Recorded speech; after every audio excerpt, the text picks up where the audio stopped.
City మొత్తం బాకింది. అప్పుడు social media లేదు కాబట్టి కేవలం మౌత్ టాక్ జాక్సన్ 5 అనే గ్రూప్ హాలీవుడ్ మ్యూజిక్ ఇండస్ట్రీ వైపు అడుగువేయడం మొదలెట్టారు. ఆ హిస్టారిక్ అపోలో పర్ఫార్మెన్స్ తర్వాత వితిన్ 2 వీక్స్ లోనే జాక్సన్ 5 గ్రూప్ కి డిఫరెంట్ మ్యూజిక్ రికార్డ్ లేబుల్స్ నుంచి కాల్స్ రావడం మొదలయ్యాయి. జనవరి 1968లో స్టీల్ టౌన్ రోడ్స్ అనే ఒక మ్యూజిక్ కంపెనీతో కలిసి బిగ్ బాయ్ అనే అఫీషియల్ ఫస్ట్ సింగిల్ ని రికార్డ్ చేసి రిలీజ్ చేశారు. అప్పట్లోనే ఇవి ఒక 10,000 కాపీస్ వరకు సేల్ అయ్యాయి.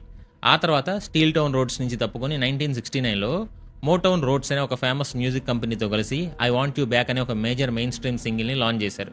ఇది కూడా చాలా పెద్ద హిట్ అయ్యి జాక్సన్ 5 గ్రూప్ కి మ్యాసివ్ సక్సెస్ ని తీసుకొచ్చింది. ఇలానే వెళ్లి మోటౌన్ మ్యూజిక్ కంపెనీతో 7 years కాంట్రాక్ట్ సైన్ చేశారు. ఆ మ్యూజిక్ కంపెనీతో కలిసి 14 స్టూడియో ఆల్బమ్స్ రిలీజ్ చేశారు. అవన్నీ సూపర్ హిట్ అయ్యాయి. ప్రతి సంవత్సరం ఒక బ్యాంగర్ ఆల్బమ్. అండ్ ఆ మ్యూజిక్ కంపెనీనే మైకేల్ జాక్సన్ సోలో ట్రాక్స్ కూడా లాంచ్ చేసింది.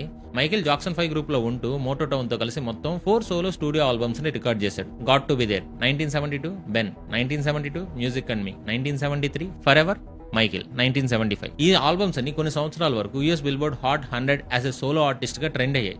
ఇంకందరూ జాక్సన్ 5 కి తిరగలేదు అనుకున్నారు. కానీ అంతలో మోటౌన్ జాక్సన్ 5 మీద లీగల్ కేసు ఇష్యూ అయింది. The fall of Jackson 5. Jackson 5 Motown roads ద్వారా రిలీజ్ చేసిన ఆల్బమ్స్ ని all over world 60 million record sold అయ్యాయి. కానీ జాక్సన్ 5 గ్రూప్ కి రాయల్టీ వెళ్ళేది జస్ట్ 2.8% మాత్రమే.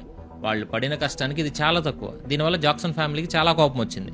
మోటౌన్ రోడ్స్ నుంచి తప్పుకొని ఎపిక్ రికార్డ్స్ అనే ఒక మ్యూజిక్ కంపెనీతో చేతులు కలిపారు. కానీ వీళ్ళు ముందే మోటౌన్ రోడ్స్ తో 1976 వరకు కాంట్రాక్ట్ సైన్ చేశారు కదా. ఆ కాంట్రాక్ట్ ని బ్రేక్ చేసినందుకు Motown roads Jackson 5 music group మీద లా సూట్ ఫైల్ చేసింది.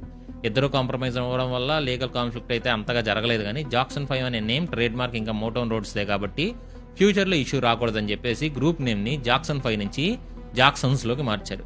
ఇక్కడే అసలు డౌన్ ఫాల్ స్టార్ట్ అయింది. ద జాక్సన్ బ్రదర్స్ లో ఒకరు